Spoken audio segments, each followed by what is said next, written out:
Number one with Roman, I highly respect him, dearly love him, and am a very, very good, close friend of his for life. I adore him. More than that, more important, I think, is I really respect his work. He is a consummate filmmaker, completely devoted, understands every part of our medium, and is dedicated. Rosemary's Baby was a tremendous, tremendous experience. And mainly from the standpoint of taking an audience, grabbing hold of them, and moving them. He moves people. He moves a whole audience. And when I say a whole audience, I literally mean a whole audience. Example, in Rosemary's Baby, you will see that Mia Farrow and John Cassavetes have just finished their apartment in the Dakotas. By the way, which is very funny, talking to Peter Yates yesterday, Peter and his wife Virginia just bought an apartment at the Dakotas. Oh no, the man who made Pulitzer.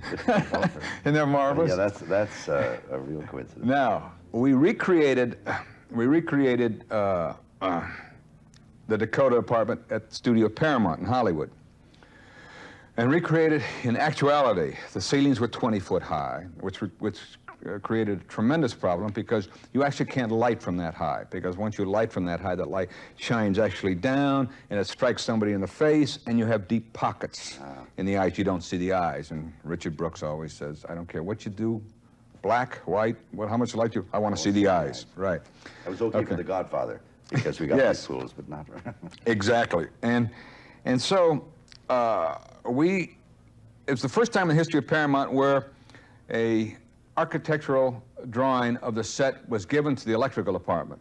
And we developed what we call trombones that hook on the edge of a set made out of steel, had a pipe running up and down, and then you place a light on it, then you hook it on the edge of the set, and then you could move your light up and down any height that you want to put it where you want to put it. We made 250 trombones for that picture, for that set, to rig that set, which also meant that since the set was built, Richard Silbert, by the way, Dick Silbert, magnificent production designer, built the sets so that the walls were interlocked with some special gadget. There were no nails on the set.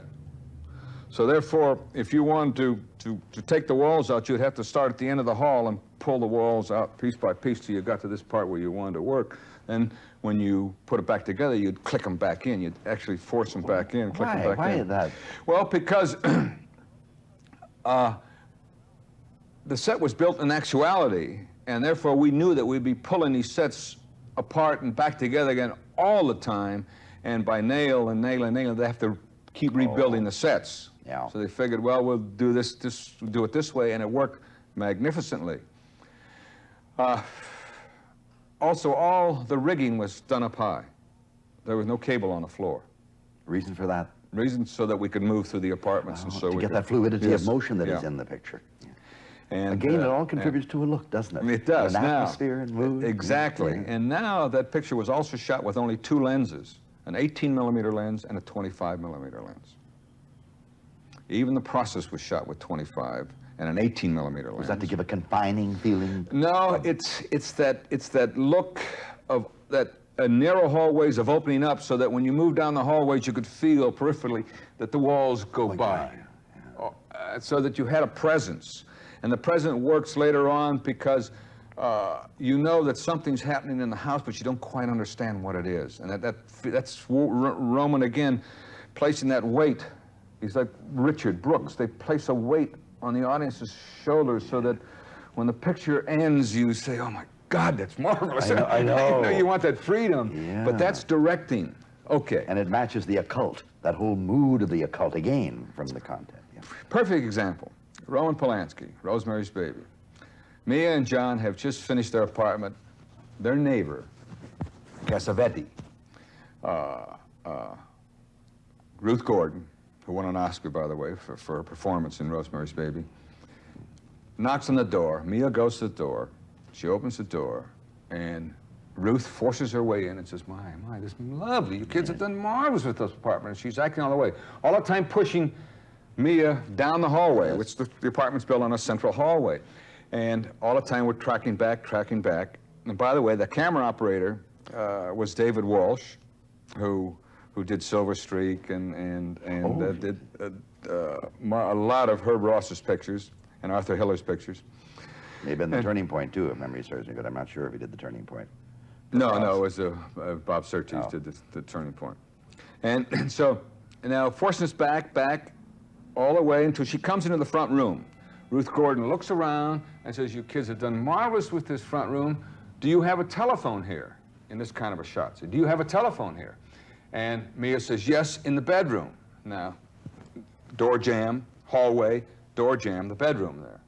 Now, you stay on Mia. Ruth Gordon walks out of the shot. You stay on Mia. Mia is looking at Ruth Gordon going to the bed.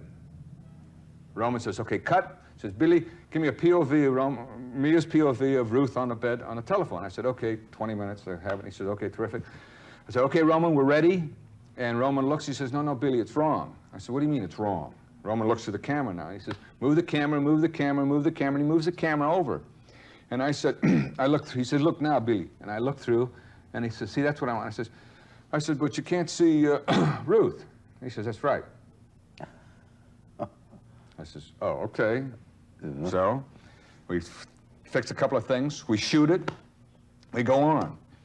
I look in the dailies the next day, and I can't see Ruth. And Rome says, terrific, Billy, that's terrific. I said, okay, terrific. Now, long dissolve, right? Long dissolve. The picture comes out, we go see it, preview, and I'm sitting in the theater. The scene comes in. Ruth knocks on the door, she comes down the hallway, we're pulling back. You got a phone? Yes, and over there, you look at Mia, looking at Ruth, cut to the POV, and you can only see, you can't see Ruth's face, you can just see her back and her fanny on the bed. Yeah. And she's talking. You can't see her, can't see the telephone, can't see her face, can't see her knees or anything. She's hidden by the door jamb. And when you go to Mia and she looks, you cut to the POV, and 1,500 people in the theater all lean to look around the door jamb. Oh, my gosh. Oh, isn't that the audience involved? The whole audience leans to see around the door jamb. And Roman says to me, sitting there, he says, see, Billy? See? Oh, say. Oh, that's marvelous. Oh, that's great. I did too. I remember that now. I'd forgotten about that. See, that's the way Roman directs. He's a great director. He's phenomenal. And he takes that audience and moves them, just actually moves them and leads them by the nose. He really, really knows what he's about.